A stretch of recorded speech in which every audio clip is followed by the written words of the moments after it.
today we're going to look at calculating the surface area of cylinders. And so before we go through and actually calculate the surface area, one thing that I want to discuss is how the surface area formula is derived. And so if we take a look at this can, this black beans can, if we were to envision unwrapping that can, if we were to take off the label, we would end up getting a rectangular shape for the label. And so if we were to unroll the curved side of the can, we'd end up, like I said, getting this long rectangle where the height up and down of our can is going to be how tall the rectangle is. But then the length, the long dimension of the label, you have to remember that was wrapped around the cylinder of the can, which is the same as finding the circumference, which is 2 times pi times radius. So the length of our can is actually, the length of our rectangle is actually the circumference of the can. So we have our rectangular label, but then we'd also have two circular bases, a circle on top, and we'd also have a circle on the bottom of equal size. And so if we were to go through and find the surface area of a circle, we'd have to find the area of two circles, plus we'd have to find the area of the rectangle. And so if we start to substitute in how we actually find those, the surface area of circles is found by pi r squared. So we'd really be taking 2, because there's 2 of them, times pi r squared. So that would take care of our 2 circles. And then the rectangle is length times width. Well, the length was just the circumference, 2 pi r, times the vertical height of the rectangle, which in this case is also the height of our can, which would be 2 pi r times h. And so that's just a little background as to where the surface area formula of a cylinder is derived from. And so now we're going to take a look at actually finding the surface area of a can, and then also the lateral area. So let's say, for example, we have a coffee can that has a 5-inch diameter, 5-inch radius, so radius is 5 inches, and it's 9 inches tall. So my diagram is not necessarily going to be drawn to scale.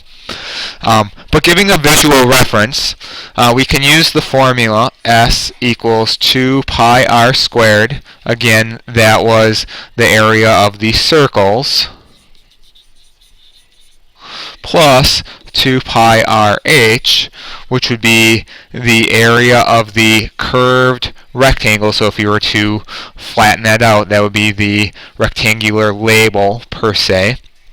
And so if we start to substitute in what we know, the surface area, 2 pi, the radius is 5, so 5 squared, plus, and then for the rectangle, we would have 2 times pi, our radius is 5, and then the height of our cylinder connecting the two bases would be 10.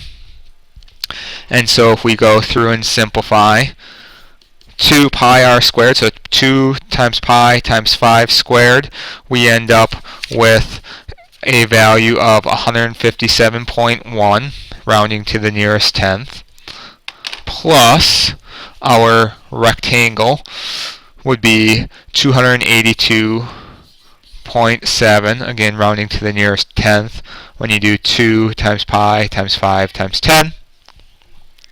Finding the surface area, the total of our cylinder, adding 157.1 and 282.7, adding those together, we end up with a surface area of 439.8 inches squared.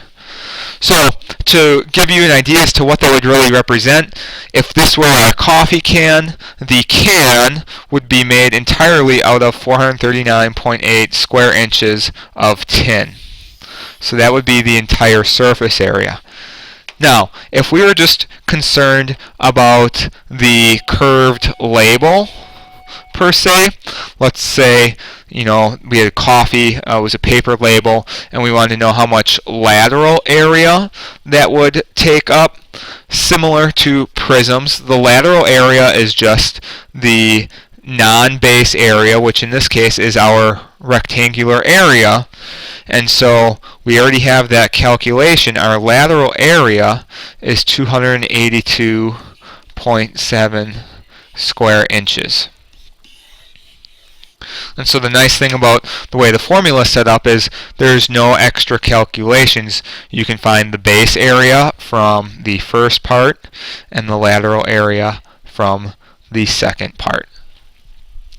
So if we look at another example, one wrinkle that you might see thrown in is in terms of the dimensions.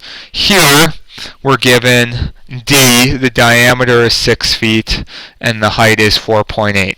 So if we draw a visual going all the way across, we know that's 6 feet.